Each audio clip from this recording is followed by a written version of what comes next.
அஸ்ஸலாமு அலைக்கும். Hi friends, இன்றைக்கி ஒரு மினி விளாக் பார்க்கலாமா? வாங்க பார்க்கலான்னே. காலையில் பிள்ளைங்களுக்கு பிரேக்ஃபாஸ்ட் என்னென்னு பார்த்தீங்கன்னா, ரேஷன் மாவில் தான் ஃப்ரெண்ட்ஸ் அரிசி வந்து அரைச்சிருந்தேன் இட்லி மாவுக்கு. சூப்பராகவே நல்லா பஞ்சு போல் வந்துருந்துச்சு. அதுக்கப்புறம் பார்த்தீங்கன்னா, ரேஷன் கடை பருப்பு வந்து இன்றைக்கி வந்து பட்டாரி பருப்பு உனக்கா போட்டிருந்தாங்க.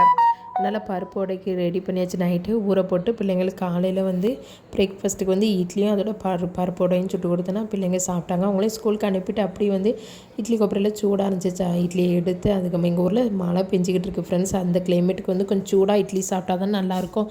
அதனால் வந்து இட்லி அதோட சாம்பார், பிள்ளைங்களுக்கு வந்து சாம்பார் சட்னி ரெடி பண்ணியிருந்தேன். இன்றைக்கி பிள்ளைங்களுக்கு வந்து லஞ்சுக்கு என்னென்னு பார்த்திங்கன்னா, சிறுபருப்பு சாம்பார் ரெடி பண்ணி கொடுத்தாச்சு. இன்றைக்கி காலையில் வடை போட வேண்டிய வேலை இருந்ததால் நான் வந்து சிறுபருப்பு சாம்பார் மட்டும் வச்சு அவங்கள ஸ்கூலுக்கு அனுப்பியாச்சு. அதுக்கப்புறம் பார்த்திங்கன்னா, என் தங்கச்சி வந்து கேசரி ரெடி பண்ணியிருக்கேன் அப்படின்னு சொன்னாங்க.